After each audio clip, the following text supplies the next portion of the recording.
Hello again and welcome to another edition of M3 Tips and Tricks. This is video number 2, and we're going to do a little bit of information on the climate control system. The climate control system in this car is pretty advanced, and a lot of people think it's horrible, and I don't understand why. I can't take full credit for this because I actually received most of the information from one of the best websites on the E46 M3. I got this from Obioban, or Ian, as the community knows him. He found some information and put it out there in text form, and I figured I'd put a video out there to not only show the E46 M3ers how to use their climate control, but I mean this also goes along for pretty much anybody. From BMWs to Audis to any car with an automatic climate control system. This will help you. Now today, it's pretty chilly outside. Right now, my temperature gauge on the main console, or in the gauge cluster, is showing 31 degrees Fahrenheit. Now, it's chilly. And I know a lot of people that normally would start their cars and give you well, I need the car to warm up quickly, I gotta turn the temperature up and do all this other good stuff. They would normally jack up the temperature. We'll go, oh, I gotta have it 80 degrees, and now give me this, and this all red. And I need heat now. Well, unfortunately, this doesn't do anything for you because you're not changing how much heat's coming out. You're changing what the system is supposed to be putting out to regulate the temperature in the cabin. This isn't 80 degrees worth of heat coming from the vents. This is the temperature setting inside the cabin. So setting it to 80 degrees is actually no help at all. You're fooling yourself. Set it to a temperature you're comfortable with. 72 degrees per se. The next step is to change your dial, and you want to make this to be in the center of the white line. This changes the way that most of your when you turn it to all cold, I think it's fresh air only. When you turn it to all red, it's only hot air coming in. I'm not exactly sure how that whole thing works. But if you leave it on white, it'll do a blend of its own. The trick to change that is use your recirculation button until you have the one all the way to the right on, or the one on the left, I believe. This is automatic recirculation. This will give you fresh air when needed, and when the car detects some type of man-made chemical smell or exhaust fumes or something that are very potent, it will actually turn it to recirculate, and then when that smell goes away, it'll turn it to getting fresh air. It won't detect, say, skunks or other biological smells, but if you need to, you can just change it over to regular recirculate when you can. And the last tip is use auto.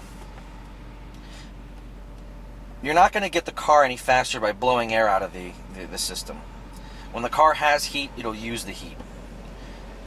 You can hear it clicking and moving around and doing things that it needs to do. It changes the fan speed automatically. It changes the position of where the air is coming out automatically. And it will do everything you need it to do to get to that temperature. Last but not least, one other tip that you can use is turn on your air conditioning. It does not cool everything down. It actually dehumidifies things. So that being said, running the car with your AC on all the time, even if you're getting heat out of your system, takes the moisture out of the air, and it won't fog up your windows. It gives you an easy way to never have to touch the climate control again. And for those of you that live in climates like I do in Pennsylvania, sometimes these settings are universal.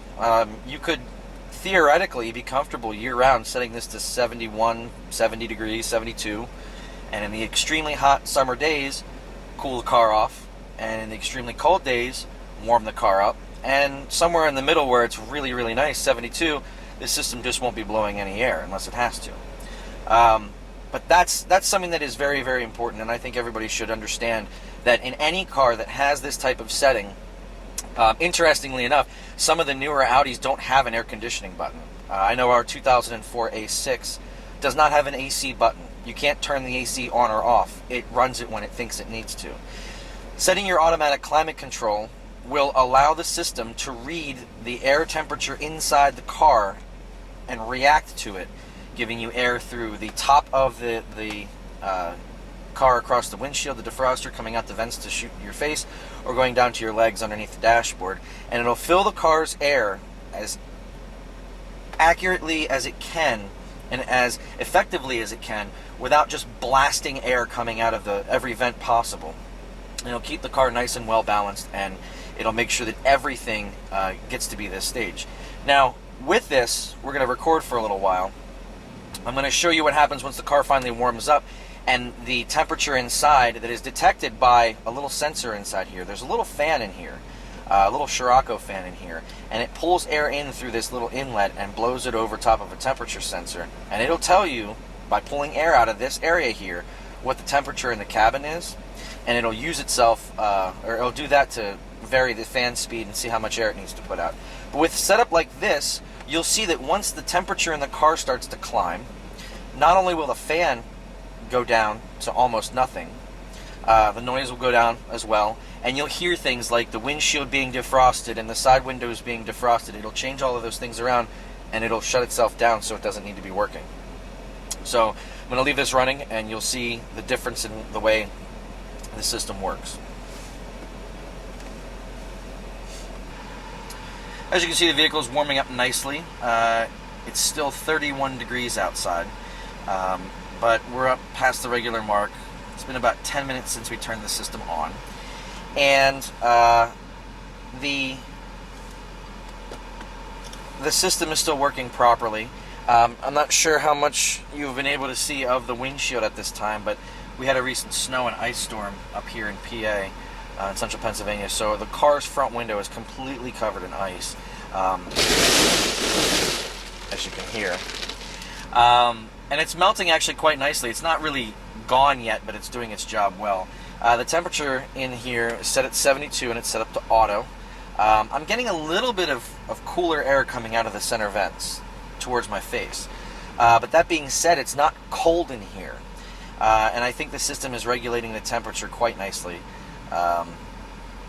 Depending on how you want to run the system, as we said, you can turn your AC on or off.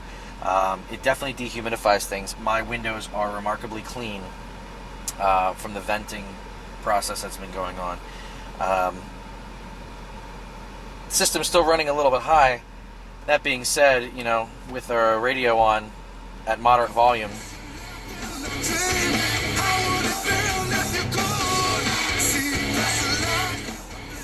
it's not even heard. And let's be honest, you're in an M3, so what you want to hear is...